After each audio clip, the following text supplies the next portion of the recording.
Sejam muito bem-vindos a mais um episódio do mês de outubro e nós não poderíamos deixar de lembrar das crianças. E para isso estou aqui com a doutora Rayana Vieira, falei certo? Acertei o sobrenome, amém, Senhor, que é endócrino-pediatra, para falarmos de um tema, pessoal, que é uma urgência, que é a obesidade infantil. Ray, é um prazer imenso estar lhe recebendo aqui. Se apresente para o nosso público, fale sobre você. Olá, tudo bom? Realmente, Rayana Vieira, né? Sou endócrino-pediatra, formada pela Faculdade Pernambucana de Saúde e fiz minha residência no IMIP. É um prazer estar aqui, né? Obrigada pelo convite e acho que realmente é um tema super importante da gente abordar, que é um problema de saúde pública e que a gente precisa realmente atuar na prevenção, né? Deixar de achar que é algo que vai resolver só no futuro, né? A gente tem que agir desde a base para tentar impedir que isso continue se proliferando. Exatamente, então vamos começar. Rai, e a gente sabe que a obesidade não só é infantil, mas a obesidade de uma forma geral, ela vem numa onda de crescente muito grande, né? Está se tornando um grande problema de saúde. Isso tem chamado a atenção da Organização Mundial de Saúde, de todas as sociedades médicas, dos ministérios de saúde, eu acho que de todos os países. Aqui do Brasil não é diferente. Então, como é que estamos hoje em relação ao cenário de prevalência dessa obesidade infantil? Hoje o nosso cenário é bem triste. Assim. A gente sabe que a cada 5 crianças que têm obesidade na infância, 4 vão se tornar obesos também na vida adulta. Então, assim, é um percentual altíssimo, né? O risco de obesidade a longo prazo é muito grande. Fora isso, a gente tem que 1/3 dos nossos adolescentes, né? Crianças e adolescentes já têm essa obesidade. Então, quando a gente vai falar em nível populacional, são milhões de adolescentes que estão vivendo com obesidade. Trazendo realmente a importância desse tema e da gente tentar essa mudança. Exato. Até criancinhas, já estava vendo uns dados recentes também, crianças até 5 anos, 17% já são acima do peso. Né? Acho que existe uma cultura muito grande de que criança bonita é criança gordinha, é criança cheinha, e esse problema acaba passando, batido nessa primeira infância. Aí quando chega lá na adolescência, às vezes por questão estética do próprio adolescente, ou preocupações, ou bullying, ou coisas que ele está vivenciando, é que isso é alertado. Então realmente foi para um profissional de saúde e é que isso vem sendo alertado. Então é uma urgência, minha gente. A gente não pode deixar passar, porque crianças que já estão sendo criadas com esse problema de saúde, se não levado a sério, vão ser adultos que terão outros problemas de saúde associados a esse, desencadeado por eles. Né? Então, o que é que causa, o que é que está na gênese aí dessa obesidade infantil?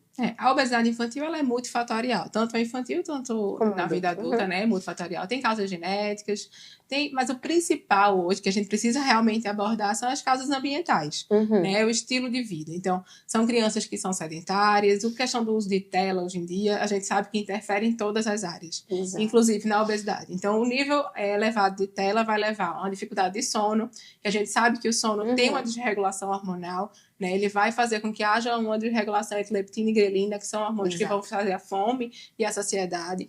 Então, tudo isso aí junto, né, com a inatividade física, né? São crianças que estão cada vez menos fazendo atividades, ricas, com alimentação rica em embutidos, em ultraprocessados, que são alimentos mais fáceis, né, do ponto de vista da nossa modernidade atual. Isso tudo levando realmente ao quadro de obesidade infantil. E aí uma coisa que eu gosto sempre de conversar em consulta é que muitos pais chegam com a ideia de que, não, mas ele é criança, coitado, né? Ele pode comer, bichinho, né? Então isso tem essa cultura realmente, de que a criança ela pode ter um sobrepeso, obesidade e seria até bonitinho, como você disse. E aí o que eu trago aqui, por que um adulto ele não pode ter, né? A gente se preocupa com doenças secundárias, né? Com hipertensão, diabetes, alterações de colesterol, e na criança, se eu tiver também esses fatores de risco, eu não vou me preocupar, né? E aí eu tenho que trazer justamente o contrário. Um longo período, né, que a gente vai ter de exposição. Então, se eu tenho obesidade desde a infância, a chance de eu ter esses efeitos colaterais na vida adulta são muito maiores, porque eu estou exposta há mais tempo. E aí é muito cultural, realmente. É uma cultura nossa de não se preocupar com isso na infância. Eu não atendo criança, atendo só adulto, mas muitos têm filhos, né?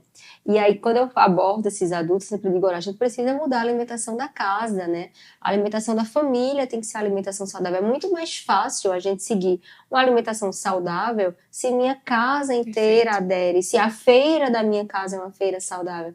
E aí não é incomum ter um pai ou uma mãe que diz: doutora, mas eu tenho um filho, não é justo com meu filho ou com minha filha que ela seja obrigada a fazer uma dieta. Como se a alimentação saudável fosse uma coisa punitiva, né? Fosse uma coisa mal, uma coisa só para quem está doente. E, na verdade, uma alimentação saudável é prevenção, acima de tudo, né?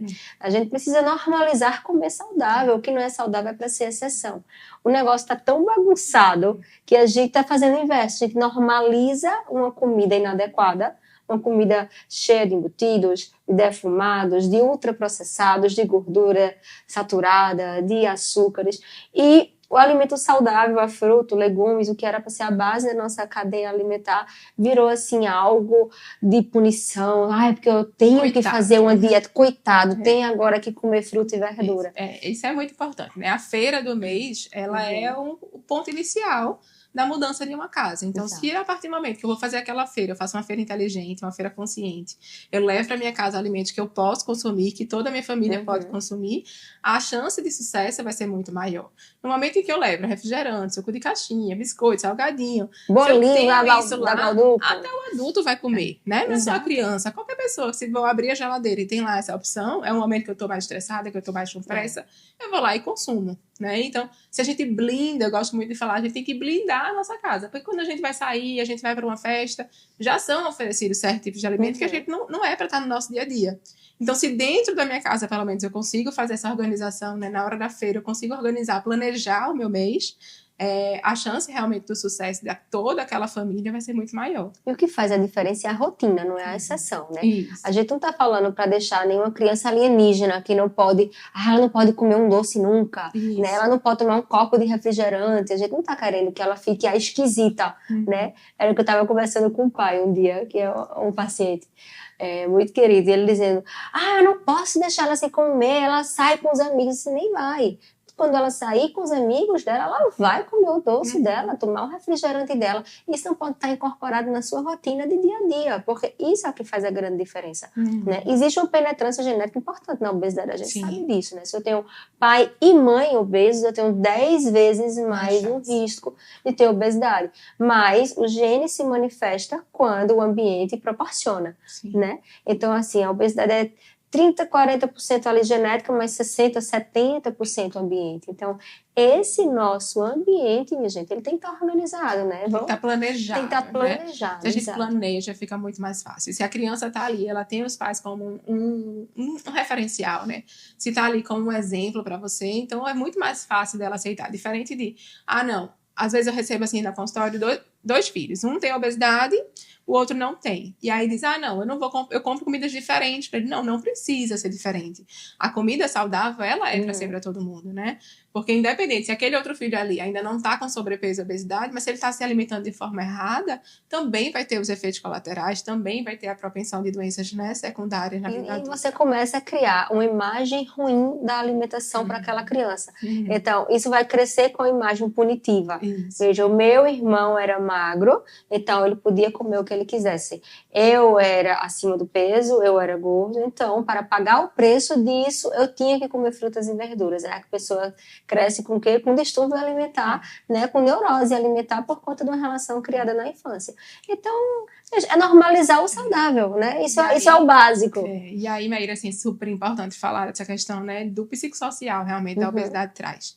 Essa questão do bullying, né, da falta de aceitação de autoestima. Quando eles vão entrando na adolescência, começa a criar realmente um transtorno alimentar. Então, a forma de abordar, né, na infância é um pouco diferente essa questão. Não pode ser dito assim, é muito melhor que a gente, ao invés de traga na consulta, assim, é uma dieta, é uma reeducação alimentar, é uma alimentação saudável, é o que todo mundo deveria fazer. A escola tem um papel fundamental também, né? Se na escola a gente tivesse a garantia de que todo mundo está levando um lanche saudável, seria muito mais fácil daquela criança se sentir normal, né? Se ela estivesse ali com todo mundo comendo saudável. No momento em que ela chega e ela é o alienígena, né? Só ela que está comendo estranha, a comendo fruta, uma maçã. Aí realmente fica muito mais difícil. Então, assim, é um papel realmente de toda a sociedade, né? Desde a escola, políticas públicas, a própria questão médica, né? Ter um acompanhamento nutricional, endocrinológico, junto com os pais. E aí, de forma em conjunto, seria muito mais fácil. Isso da escola é demais. Isso era para ser uma obrigação, né? Eu tenho alguns pacientes, e engraçado que essa semana 2 disseram a mesma coisa. Os filhos estudam num colégio particular aqui de Recife e abriu uma doceria bem famosa dentro do colégio.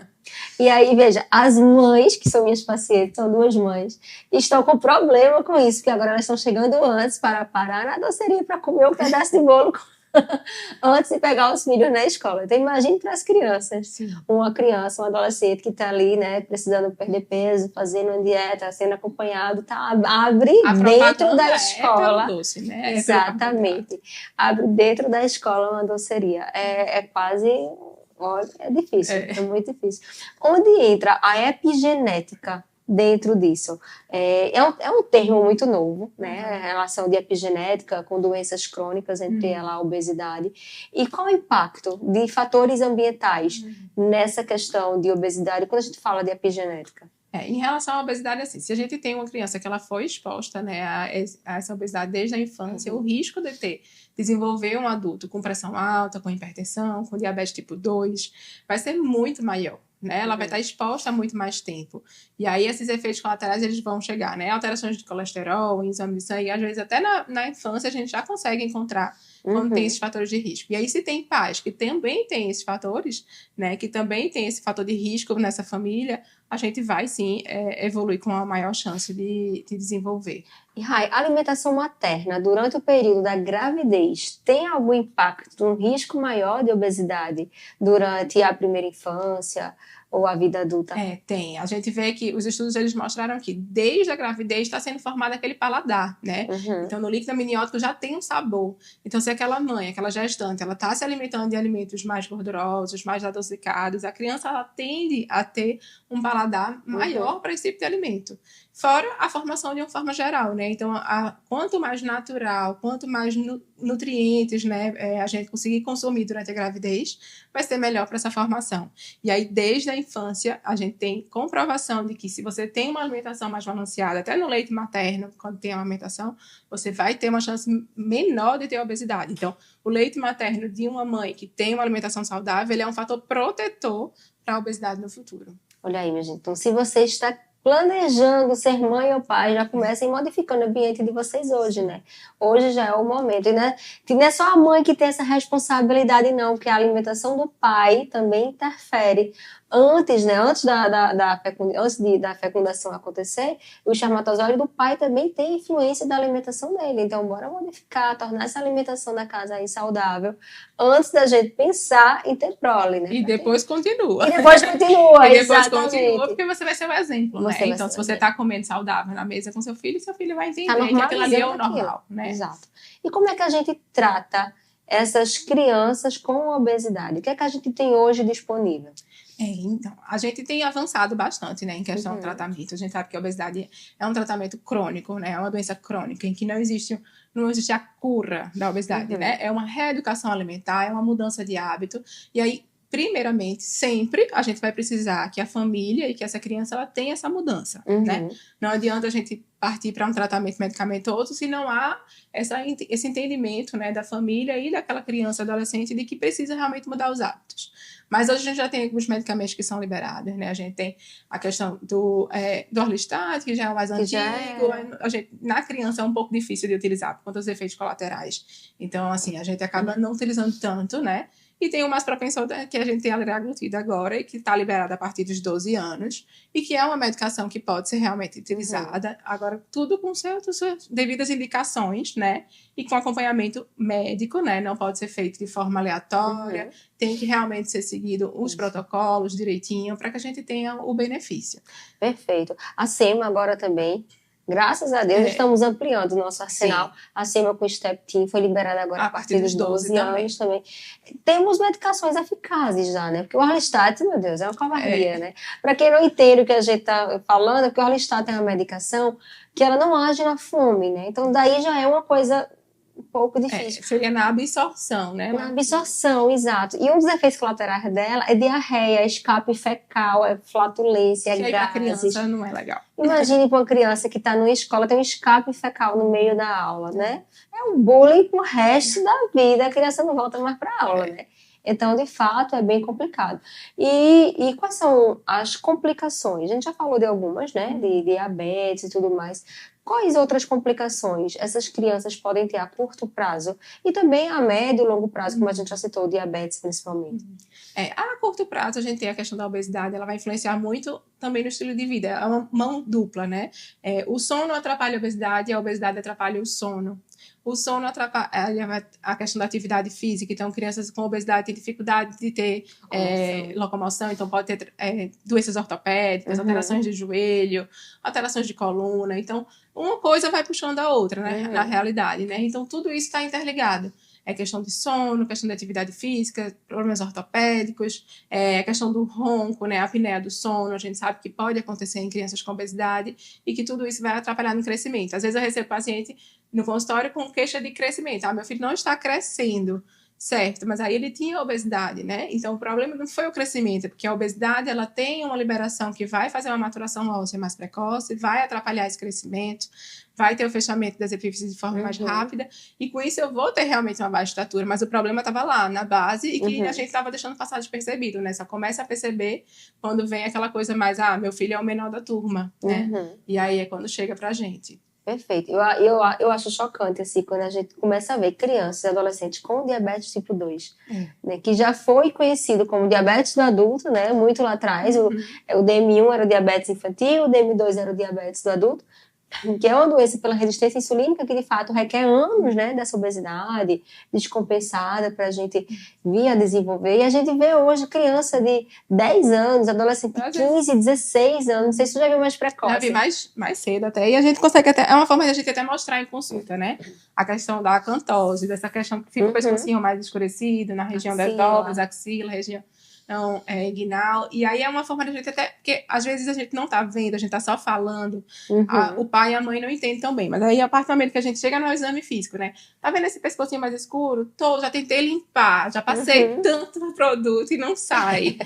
Não vai sair, né, porque isso aí é resistência insulínica, isso já é mostrando que o seu filho tá pedindo ajuda, né, o corpinho dele não tá mais aguentando esse estilo de vida que ele tá tendo. O diabetes está chegando, já botou a porta, já na tá porta, lá, né? E aí quando aí parece que quando você tá vendo a alteração, palpável, né, é mais fica um pouco mais fácil você entender na Uhum. necessidade da mudança. Então, assim, é uma coisa que eu gosto muito de mostrar em consulta quando tem realmente acantose, porque muitos chegam com a ideia de que, eu tentei tanto limpar e não sai. Não, realmente, porque não vai sair. Adulto também É uma resistência insulínica, né? É um sinal de que o seu corpo não tá mais dando conta e a gente precisa mudar. Exatamente. E como prevenir, Rai? A gente já viu que é prevalente, que tem complicações, que traz complicações orgânicas, mas também psíquicas, né? Existe uma associação muito grande entre obesidade e transtornos psiquiátricos, e depressão, e ansiedade, e de mão dupla, como você falou. Pessoas com depressão têm mais obesidade, às vezes por efeito de droga, às vezes por mecanismo de escape, né? É a minha fonte de prazer, a minha fonte de recompensa. E também pessoas com obesidade têm mais chances desses de distúrbios psiquiátricos, né? Então, assim, são tantas complicações. Como a gente pode prevenir o aparecimento da obesidade para que a gente já não tenha que lidar com tantas complicações dessa doença no futuro? Acho que a prevenção, hoje em dia, a gente fala muito da questão do social, realmente, né? Do psicológico dessa criança. Tem que ser muito bem trabalhado para não criar um transtorno. Então, na hora de você abordar uma criança e adolescente com obesidade, tem que ser dado realmente que existe aquilo ali por não estética, né? Não é questão de estética, sim por questão de saúde. E que aí, para a sua saúde, para a sua melhora do seu desenvolvimento na vida adulta, você precisa realmente dessa mudança. E aí a prevenção desde a família até a escola, políticas públicas, realmente essa questão do incentivo, né? O que tem de propaganda hoje em dia são os alimentos não saudáveis, né? A gente faz propaganda, não vê na TV, no Instagram, fruta, né? É propaganda de uma maçã, né? A propaganda é do não saudável. Então, seria realmente algo para a gente mudar na base da nossa formação. E aí, com tudo isso, a gente precisa realmente que essa criança, esse adolescente, ele entenda que não é questão só de estética, né? Porque muitas vezes ele vai chegar na adolescência por conta da estética, porque começou a receber bullying, começou a ser excluído na escola, né? E aí já vem o transtorno alimentar, porque muitas vezes essas crianças que sofreram esse bullying, sofreram isso, evoluem com o inverso, né? Começam a não querer se alimentar, achar que você não comer vai dar certo, que também não é aí, né? Aí tem as duas medidas, né? E você tem que ter o equilíbrio disso aí. Exato. E pai e mãe, lembrar que vocês têm o domínio da casa de vocês, né? A criança, ela tá ali sob cuidado, sob responsabilidade de vocês. Então, cabe ao pai, cabe à mãe estabelecer tempo de tela dessa criança, estabelecer hora de sono dessa criança, estabelecer uma rotina dessa criança, a alimentação dela. É um cuidado e é uma responsabilidade que cabe aos pais. Isso. Eu fazia um ambulatório de endocrinopediatria lá na residência, um ano inteiro a gente faz, né? E eu tenho certeza que eu não vou sair daqui endocrinopediatra, porque Deus tem que dar muita... Vai pro céu endocrinopediatra. Acho que a forma de a gente abordar mais fácil é a questão da rotina, né? Se a gente tem uma rotina com aquela criança, a gente consegue ter os ganhos, né? Até com compulsão alimentar, né? Algumas síndromes genéticas que evoluem com obesidade. Então, o papel importantíssimo é a rotina. Então, a gente até orienta, você faz um quadro dentro da sua casa, coloca lá perto da geladeira. Horário de comer, horário de tomar banho, horário de estudar, horário de ir dormir, com os horários, porque existe a compulsão alimentar também, né? Existe aquela criança que tem aquela vontade de comer a todo momento, e se você cria uma rotina e cria os horários para aquela alimentação, fica mais fácil de você fazer um controle, né? Exato. Olha lá no relógio, tá na hora de comer? Não, não tá na hora de comer. E aí facilita, né, o entendimento, porque, é claro, são crianças, né? Então a gente não pode querer a maturidade de um adulto para uma criança. Quando chegavam os pais com a criança, a gente falando do que era preciso mudar, e ficava o pai assim, tá vendo? Tá vendo? Tu tá prestando atenção? Entendeu? Tu tem que mudar. A professora assim pro pai e pra mãe. Então, ele não sabe. Então, deixa eu te contar, né? Você que tem que fazer, né? Você que tá levando o alimento para dentro de casa, você que não está cobrando atividade física e que não está fazendo atividade física, porque a criança copia o que os pais fazem, né? A gente faz atividade física lá em casa, todo mundo faz, e minha sogra faz lá em casa com a personal, e Júlia sempre acompanha, minha filha. Aí, hoje ela já encosta na parede, bota a mãozinha e fica contando. 1, 2... o exemplo, né? Ela já tem um exemplo disso. Filha, bora fazer atividade física como ela. Já vai pra paredinha, já fica levantando a perna, contando.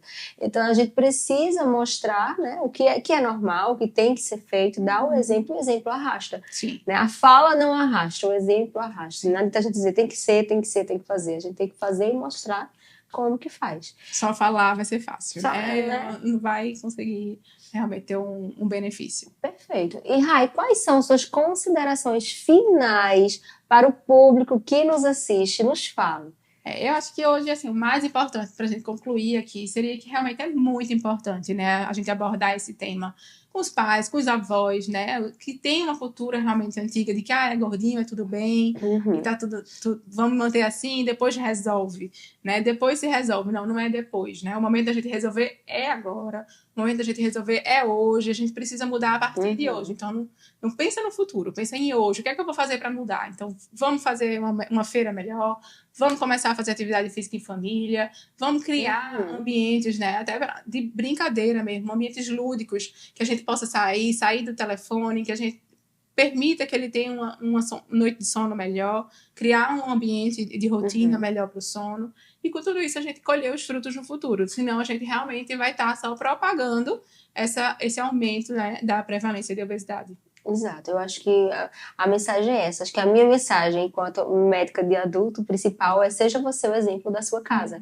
Né? Arraste seu filho para um bom exemplo. Não adianta a gente falar o que ele tem que fazer, a gente tem que mostrar a ele como é que faz. A gente aprende vendo, né? Você aprendeu vendo. Se os hábitos são ruins, deve ter aprendido coisa não muito boa lá atrás, então não perpetue. Seja você a mudança na vida da sua família, né? Então faça atividade física, tenha uma alimentação saudável, ajuste a feira dessa casa, saia você do celular, quer que a criança faça atividade física, tá o pai e a mãe lá, tic, no telefone, sai dessa tela, mostre para seu filho que não é esse o caminho, que o caminho é estar do lado de fora, estar correndo, estar no parque, estar brincando, seja presente na vida deles, né? Porque às vezes as crianças estão ali comendo e jogando porque não tem presença dos pais. Então vamos ser presentes e vamos ser exemplo pelo bem dos nossos filhos, né? Que eu acho que é a coisa mais preciosa na vida de qualquer pessoa.